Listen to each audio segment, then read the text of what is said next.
Yeah, this is an extraordinary step in what has been a prolonged legal saga for Julian Assange.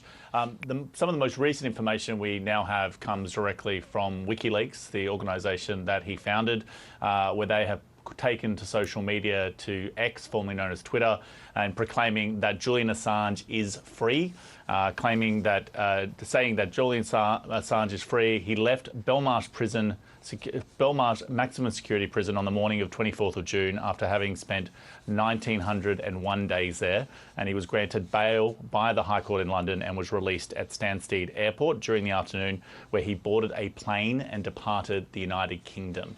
Now, what we believe, and we are still not totally certain of exactly what the movements are from here, but given the court documents that we have seen, Julian Assange has reached a plea agreement with the United States, where he will plead guilty to one felony count for conspiring to obtain and disclose classified US national defense documents.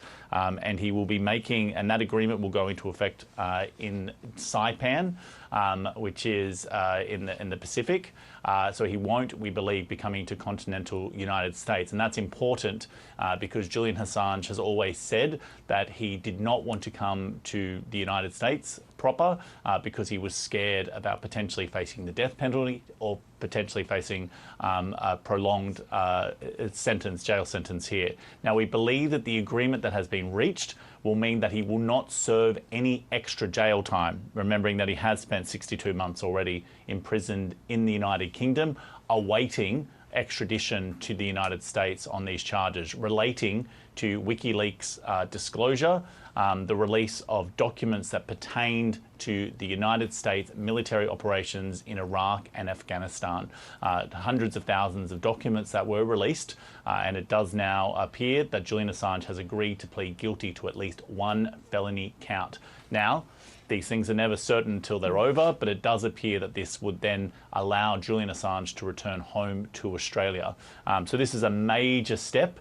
This was a major sore point diplomatically between the United States and Australia, and it did appear in recent months that there was growing momentum towards a plea agreement being reached, but when the news actually broke this afternoon, it did come as a surprise. But this does appear to clear the way for Julian Assange to be now returned to Australia and removing that sore point diplomatically between Australia and the United States. Carrington, on the timing, I mean, we know this has been such a drawn-out case, and supporters have said it's been punishment by process. But we know that he is unwell. That's what his supporters have said. We know that obviously we have had a new government in Australia, although his support crosses party lines. But importantly, where you are, an election is drawing near.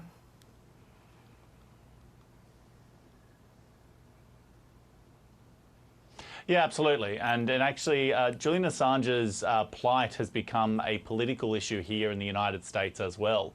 And we've heard both the President, Joe Biden, his major competitor, Donald Trump, but also third-party candidate RFK Jr. be asked about Julian Assange and where they stood on this issue.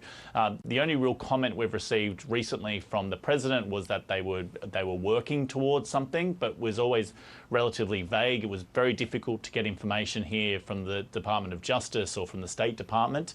Donald Trump seemed more inclined to be doing something for Julian Assange, although again it was relatively vague, and remembering that the prosecution of Julian Assange actually started during the Trump administration.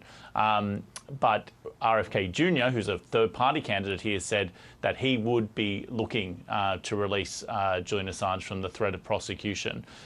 So it did appear that the momentum was building, and although Julian Assange has been in prison in the United Kingdom for this 62-month period, he's actually been without his freedom for a much longer period. Remembering he was originally arrested on rape charges, or in connection to what were then rape allegations in Sweden.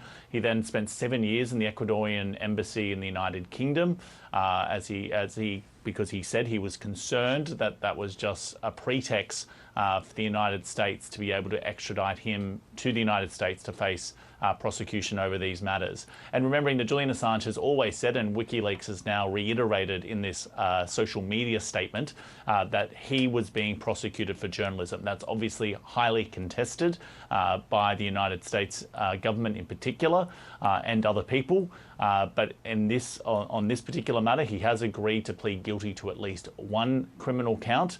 But obviously, his supporters say that he has lost his freedom for going on decades here, and that this is an agreement that he was making in order to return home to his family. Yeah, this is breaking news. And Carrington, can you just again outline to us what we know as to what happens from here?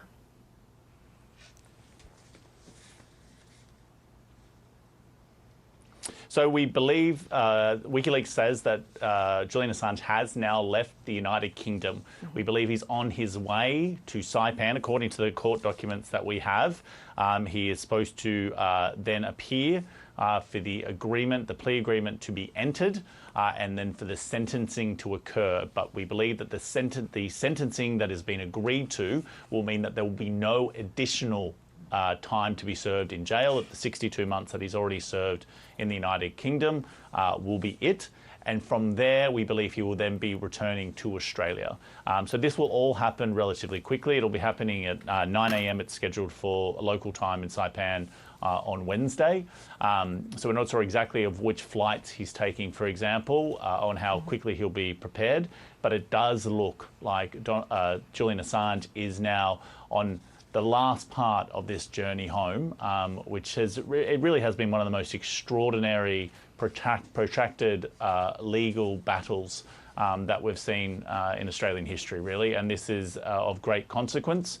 And obviously, this is something that has been lobbied for in Australia at the political level. We know that the Prime Minister has also been making his own, been doing his own lobbying again, with the US government, but also this does cross party lines.